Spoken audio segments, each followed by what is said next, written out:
Hello, hello, and welcome to the Spiritual Co-op. I'm Andrew, and we've got Bianca de Reus here today. Thank you. And Bianca is a soul connection mentor as well as an animal communicator. I had to look at that because it's a bit of a mouthful. Yes, it is. But we're so honored to have you with us and join a part of our group as well, because we don't actually have an animal communicator. Oh, fantastic. Yes. So tell us a little bit about where you're from, because you've got an interesting name. Oh, thanks. and a slight accent. So where are you from? Originally from the Netherlands. Mm-hmm. I moved to Australia 23 years ago. Wow. So that sort of shows my age a bit. Well, as long as I have, so that's showing my age too. So, and haven't looked back since. It's been an amazing ride living in Australia. Yeah. And so what brought you to Australia? Because it's a very different culture, a very different country, yes, climate, everything. Yes. I always had the feeling that I was born in the right country. I have the right parents, but I always felt something missing. I wasn't really at home. And then I came to Australia on holiday and went down the south coast and got out of the car onto a grass area that overlooked the ocean, and I had this immense feeling of coming home. Wow. And I was like, oh my goodness, what is this? Like, I've never really felt like that before. It was like a warm blanket is probably the best way to describe it. Love it. Yeah, so, and then went back to Holland after that. And yeah, about a year and a half, 2 years later, furniture on a boat, 2 suitcases on a plane, and a new life started. Wow, yes. So you actually started in the South Coast. Where in the South Coast? No, I actually moved to Sydney. Originally, I wanted to go to Brisbane because of the weather, and in Holland you don't have all that beautiful sunshine and warm weather during winter. But for me, logically, it was easier to start in Sydney because I worked in corporate finance at the time, and the financial hub was in Sydney in those days. So that's why I ended up in Sydney. Wow, so a corporate girl. Yes. Finding her spirituality, I love that. I know, right? And so how did you actually come about your mediumship, the animal mediumship, and communicating with animals? How did that come about? It took a few years to get there. I guess now that I look back, I've always had a different way of knowing things. I always had this sense of there is a lot more out there, and I know I've got different abilities that other people have. Yep. And it started really physically with my hands initially. So energy healing started for me. It's the Reiki healing. And it was more around, my hands felt really weird. Right. Hot, cold, tingles. So I thought there was something wrong with my nerve system. So I went to see different specialists, but nothing was wrong medically speaking. And, my hands were perfect. My body was healthy. And so it wasn't until my mum actually said to me, why don't we do something with your hands? Because I think there's something more going on than meets the eye. Yeah. So she had me put my hands on my legs with my feet firmly on the floor. And it was like an electricity bolt just went straight down my legs, down into the ground. And it was like I was almost combusting because I was so filled with this energy. And she says, let's work with you because you need to start releasing that and start healing. And that's how my journey started in the spiritual realm. Right. Yeah. So, so your mother actually started you. Yes. I can blame her for that. Isn't that perfect when you can actually blame someone else for it? Yeah. No, but she really nurtured me through it. And so she was a Reiki Master? Yes, a Reiki Master and a Shambhala Master. And I don't know, for people who are not familiar with all the different, almost like levels that you have in the spiritual world, she also received the purple flame, the violet flame. And that's... from Saint Germain? Yeah, so that's almost like an honor, to have that. Yes. So she's so highly gifted and highly connected that she works with the Master Realms. And so she was certainly in that way very qualified to teach me around the energy healing as well. And through her Reiki Master, she was able to provide me with the work and the initiations and things like that as well. Wonderful. So that all started, and then a few years, and I was still working in corporate. So, and I was like, okay, yeah, I can do this. So I did massage and helping people and animals through the energy healing. And then in 2011, I was actually on a bushwalk with a friend of mine here in Sydney. And that's when the animals started to come through. And I was actually approached by a snake in the wild who came to me in my head, and I could hear, "Hello, can you hear me?" And I was looking at my friend going, "Did you say something?" And she was like, "No, nothing." And I go, "Okay." Continue eating our lunch, enjoying the beautiful nature. And the snake came back and said, "Hello, can you hear me?" And it was up to 3 or 4 times, very determined in the end. And I said, "Oh, okay, I can hear you." And so he said, "Oh, great, that's really good. You need to go out into the world and do your job. Make sure that animals and humans are well connected." And I'm like, "What is this?" Like, and the little mind goes, "Whoa, this is really weird." And I go, "Can I see you? Because I don't believe this, really." Yeah. So he says, "Well, I would love to show myself, but I'm not going to because your friend is afraid of snakes and I don't want to upset her." And I'm like, "Yeah, well, I'm making this up as I go along, right?" So anyway, he sort of took off after affirming again that I needed to get out into the world, do my job, and help connect the animals back to the people. And so after all of that, my friend was sort of looking at me. She goes, "Something weird just happened." And I said, "Are you afraid of snakes?" So did she realize that something was going on with you? Yes. Yeah, she did. So she's also a coach, and she does Sedona method and all this sort of stuff. So she's well. quite so intuitive she's quite herself. in tune, yeah. So, and then once I asked her about being afraid of snakes, she jumped up, white as a ghost, frantically looking around, and I'm just looking at her going, "Okay, I did not know that, but that's my affirmation." Yeah. And I go, "It's already gone." And then we just sat in amazement after. So you never got to see that her. snake? No. Do you even know what kind of snakes? See, I love snakes, so this is my... I would love to, but he never said it wasn't important, obviously, at the time. It was more me hearing, because I now know that when I connect to the animals, I hear first. Right. And then I sense what they go through. They go through, okay. Yeah. And those are my 2 key spiritual abilities. It's the hearing and the sensing. And the sensing, okay. And then the feeling as well, and then the seeing through the third eye. You know how you've got your clairvoyance and audience. And so the seeing for me comes into play when I start to apply my hands as well. Right. So if I work with an animal and I also apply the energy healing, I start seeing what they're seeing going at the same time. Right, okay. That's really interesting. It's also really interesting that the first animal you communicated with was a snake, because, you know, snakes about transmutation, transformation. It's almost like a pinnacle period, isn't it? And such a poignant animal. Yeah. You know, because in animal medicine, the snake is all, you know, shedding its skin, it's transforming. And I never thought about it. Yeah.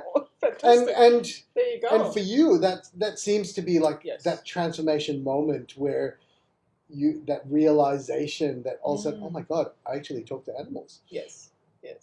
And it was fascinating too, to a sense, because in a way I've always known it. Right. You know what I mean? Like I've always... Do you think it's been passed down through your family?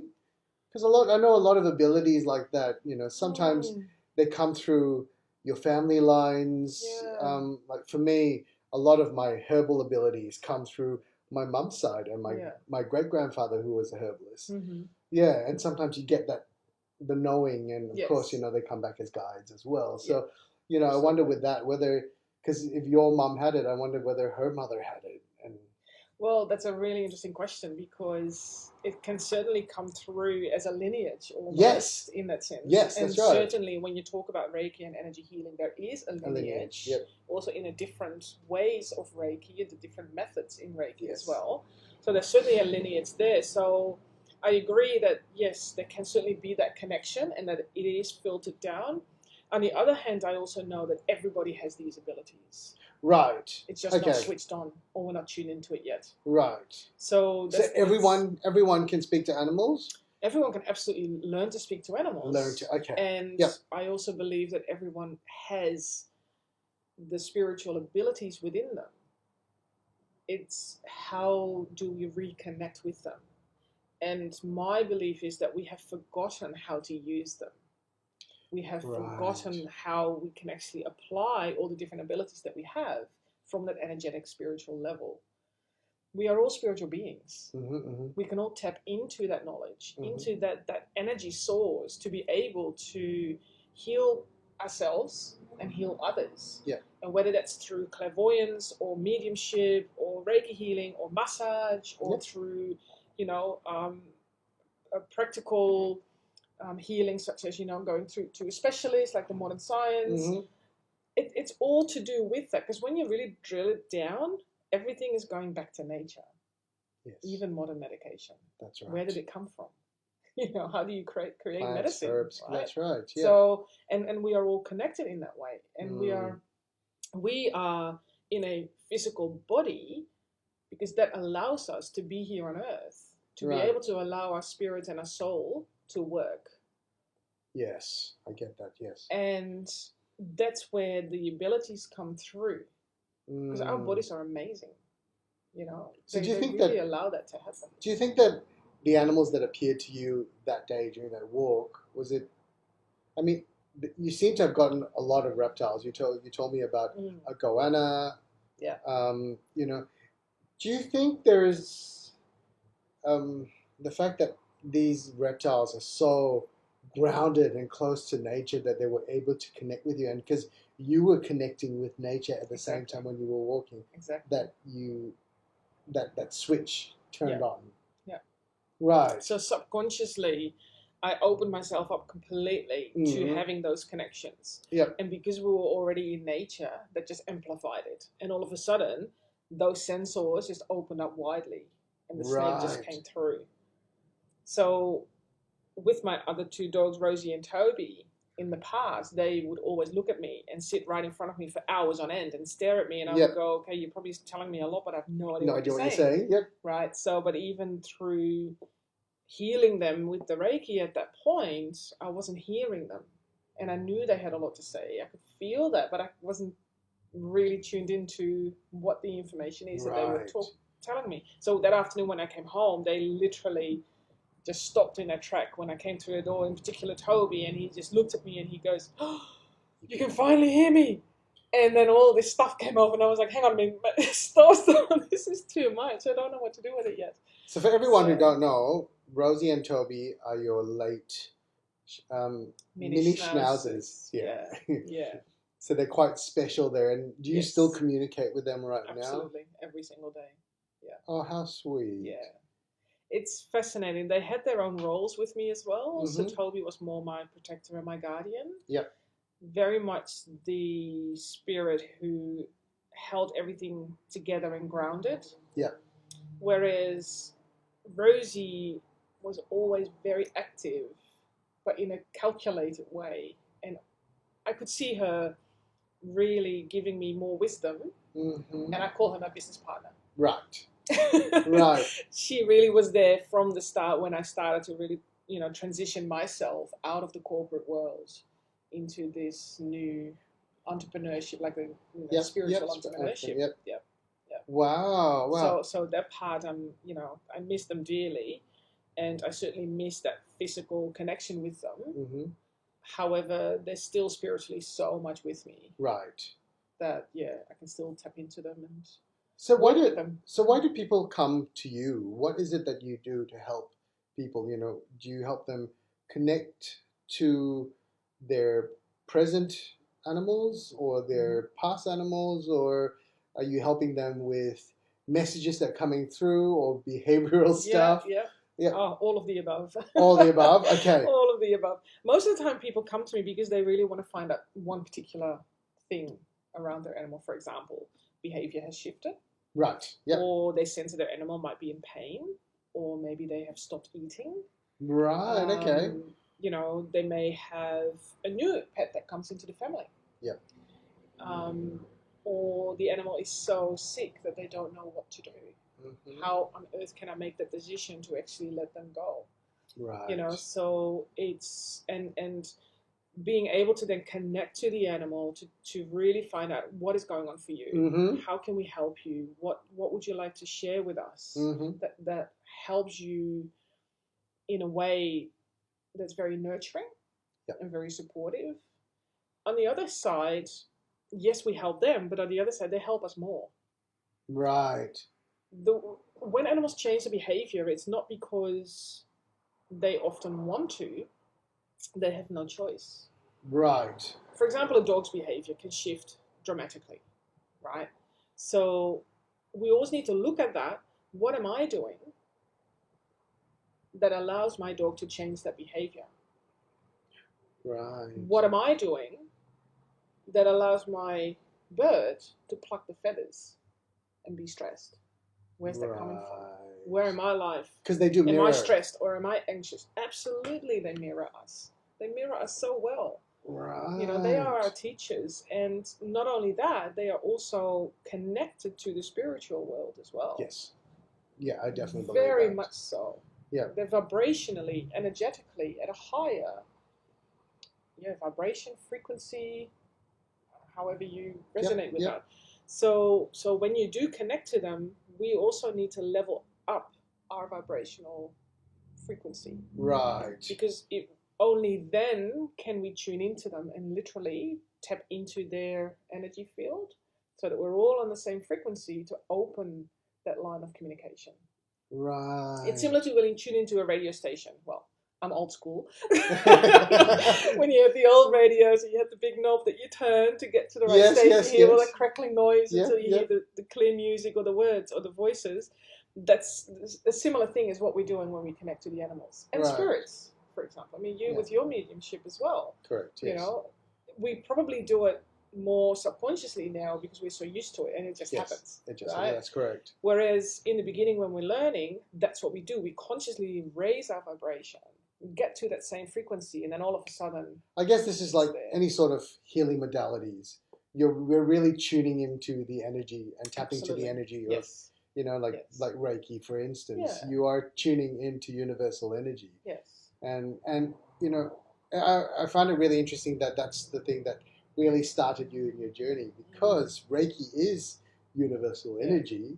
You're really tapping in on everything, and that all of us are one, so we're all connected some way or another. Yeah, for sure. Yeah. And that's where it's so amazing that once you have that ability to really tap into that, it's, you know, the stuff that comes through. Yeah. The stuff that you can hear, see, and feel. It's amazing. Do you have an interesting story about connecting with a client's animal or a pet or someone's pet? Lots. What's your favorite story? I find this really fascinating. Wow. One story that comes to mind actually happened recently. It was actually this year. A friend of mine has a couple of rescue dogs, and she got another rescue dog in the pack. Yeah. So she now has 3 dogs. Okay. But before the third one came into the pack, she actually wanted me to connect to find out, is it the right dog to come in?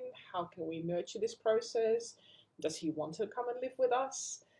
You know, all this sort of stuff as well. So I tune into the dog and I go, this is the plan.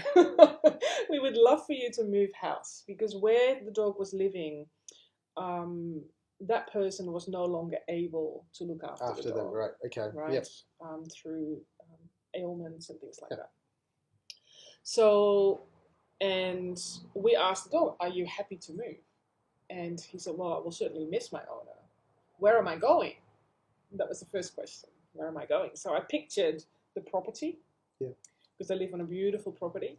And I go, you'll have plenty of freedom. You'll have 2 other beautiful dogs that you live with. And the couple that you're going to move in with, they are absolutely amazing. They're beautiful animal lovers. Mm-hmm. And, you know, you will have an absolutely loving and nurturing home.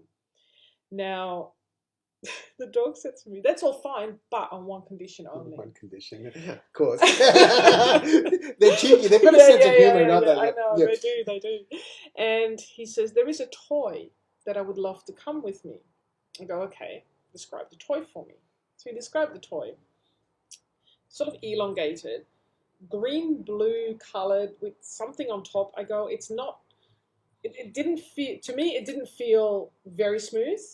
But it wasn't soft either in terms of a fabric. You know, but it was something plasticky but squeezed. The squeaky toy. Yeah. So I relayed all the information back, and there was a whole lot of other stuff that came around that. So my client and friend came back to me later on, and she goes, "You won't believe this." She goes, "I asked about the toy. The day I connected with that dog, I think a couple of days before that, the dog actually dug up that toy. A toy from the backyard that hadn't been seen for 2 years. Yeah, I love it. It's obviously and I'm still getting the goosebumps. Yeah. And at my book launch this year, my friend brought a toy with her. And she says, this is what it is. And it was like a plastic beer bottle shape. Yeah. Green, blue, with white patches on it. Oh, and amazing. we were just blown away. Absolutely blown away. Yeah. You know what? We're human as well, right? So the challenge, I don't know about you, when you do your work, sometimes we do have a moment of, I don't believe this. What the hell am I doing? Yeah, I'm just making it up as I go along. Yep. Right? But when you do get that validation, it's wow. You know, it's beautiful, it's amazing, it's fascinating, and I'm still fascinated by it, and I'm still blown away by the validations as well. Yeah. And I get that. I get that because I have a very good girlfriend who is a psychic medium, and anyone who asks the husband, "What does your wife do?" the husband goes, "She's a liar." and then everyone got, "Sorry, a lawyer?" No, went, "A liar. She tells you stuff. She makes things up and tells you stuff. Don't know where she gets it from, but it comes in." So I always, whenever I think of that, I always think, "Oh, you're a liar." It's quite funny. Exactly. But there's so much truth in it because a lot of times we have no idea where the messages are coming from, where the images that we're seeing are coming from. Yeah, because when you were telling me about this green-blue thing, all I could think of, that was the doggy bone that Odin, my dog, chewed. And it got stuck in his gut for 3 months. And then decided to come out on a public holiday Friday night, which cost us an arm and a leg at the animal hospital. Yes. That's what I was thinking of, that green-blue bone. When it came out, they said, "We found the toy. We've kept the toy for you," and we couldn't actually remember. It was awful. But yeah, and it's also really interesting that you talked about how you communicate with these animals, whether they're meant to come to you. Because I truly believe that, with every pet, every animal friend that I've had, I feel as though they've chosen me as much as I've chosen them. Yes. Yeah. My first cat was the same thing. My first cat, Jasper. Didn't know what happened. I knew I wanted a cat. I wanted a silver Persian. And poof, Jasper, silver chinchilla, appeared. Lovely. And the year, when he was starting to really slow down, I decided I wanted another cat. And it was only when my first childhood pug died that my cat appeared. That was Pudge. Wow.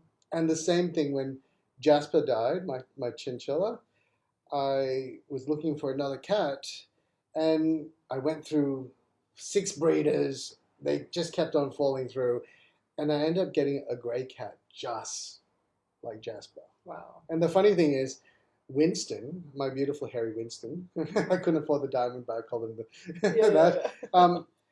I thought he was deaf for 3 months. Never, no, typical Persian has that flat face, that no emotion, and would not answer to his name. Okay. And one day I was just sitting down and I saw Jasper walk past, dead Jasper. Wow. And the next minute, Winnie walked past, and I turned around, I went, "Jasper," and he turned around, and from that day, he answered to Winston. Wow. So it was like Jasper came back, and he just wanted to be acknowledged that was him, and that's his whole life. Yeah. And I think that's a lot like us, isn't it, with our past lives? Do you get a lot of this kind of things that you work with? Or... Yeah, I mean, when I'm in connection, as I say it, everybody probably has a different wording for it, but when I'm in connection, there's a lot of other energies that come and play as well. Right. It's not just me and that particular animal, or me and the person that I'm working with, because I don't just work with animals, I also work with the humans. Right, that's right. Yeah. And so, for example, last night I connected to 2 dogs. One dog had passed, the other dog is still here. And it was a beautiful communication. The dog that had passed had a lot of information to share. The dog that is here also had a lot to say, however, in a very different way. Yeah. And so then all of a sudden I got someone else coming through, and it happened to be the guide of my client. So all of a sudden the conversation took a slightly different turn, Right. But then I went back to the dog that had passed and said, this is why that's happened. So everything is so linked together, and we all have our spiritual guides. We all have our connections with ourselves as well, because our own soul will also talk to us. We get our own intuition, our own guidance. When we listen to ourselves, then we're really tuning into our soul, and amazing things can be learned. And when we follow that guidance, especially, you're going to have an amazing life. So I love the way you describe that, because a lot of the time when you hear about animal psychics or animal communicators, they're really just talking to the animals, but you're actually linking their human counterparts together and their spirit guides. Yes. Do animals have spirit guides as well? They do. Yeah, they do. Oh. Yes. They have. It's almost like a big spiritual team around them. Really? Yes. So they can definitely tap into other sources as they need them. Right. The dog that I connected with last night who passed had a huge team around him. Right. Very wise soul. The human he was connected with in this lifetime, they also go back quite a few lifetimes. Right. So there was already a very strong soul connection. Yeah. Whereas the dog that is still here, also those two were very much connected as well. Yeah. So and that dog chose the other dog to come into the family when it was time to adopt him. Yeah. So there was a lot there, like a huge family gathering in this lifetime almost. I love it. Yeah. From a soul level. And there is, and it's interesting too, because for me it's been a huge learning, because sometimes the information that comes through is very tender, emotional, personal. In the beginning, when I first started doing this work, I didn't say those things to my clients because I thought, oh, that's too personal. Yeah. They might not be open to that. Yeah. The few times that I didn't relay that information to my clients, I literally got slapped on the wrist by spirit. Right. And they were like, so sorry, darling, but you're going to have to learn this. You have to share everything. Whether they resonate with it right now or not, you have to share it. So what I do now, when I connect, because my consults are all quite lengthy in a way. Yep. I first initially connect with the animals or the person, and I audio record all the information that comes through. Right. So I receive the information through, and it comes out of my mouth because I can't keep up with writing. Yeah. Because there's so much happening, so I need to talk that through. So I audio record everything.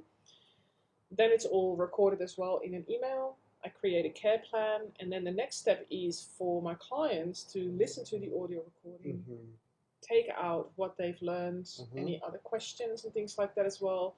And then we go into the next consult phase, which is us talking about all the information that's come through and how can we now take action, apply things, work with it, whether that's for the animal or for the human. So, and that's quite a process, and it can be really challenging. But that's why I also love working with the humans around the animals, because there is a lot that the animals are sharing with us, what we then need to further develop within ourselves. Wow. And they support us. So this is not just talking to the animals here. This is really supporting the humans as well. Oh, and their soul journey. Yes. Oh, well, okay. So I'm learning something new as well. Yes. And that's what sometimes people are quite surprised about. Yeah. The information that does come through. And I must stipulate as well that everything that I do is not without permission. I always have permission. Yep. I ask the animal for permission, and I ask the humans for their permission. Right. Because otherwise it's like I'm barging into their home without being invited in. Yeah. And that's not the right thing out their to drawers. Do. So there is certainly, and I always say that to people as well before I connect to their animal. It's almost like a disclaimer. Yeah. Don't be surprised that there is information that may come through about you. Is that okay? Would you like me to also share that with you and work with you on that? And 9 out of 10 people say, yeah, that's perfectly fine. If they say, no, that's not fine, then I'll share the information and we won't go there. Let's just focus on your pet. Wow. Okay. Yeah. So you're available for private one-on-one consults as well? Yes. As well as you do workshops all around Australia? Absolutely. Yes. So I do consults, but they are a minimum of 3 sessions. Mm-hmm. That is because we want the momentum going. Yep. I am really there to be a guide and a mentor to really guide you through that whole process for everybody involved. Yeah. I have an online course where you can learn animal communication at your own pace. Currently in development for a master program, all around soul-to-soul connection. And I do physical workshops as well. Wonderful. So, So this will be all available on your website? Absolutely. And your website is?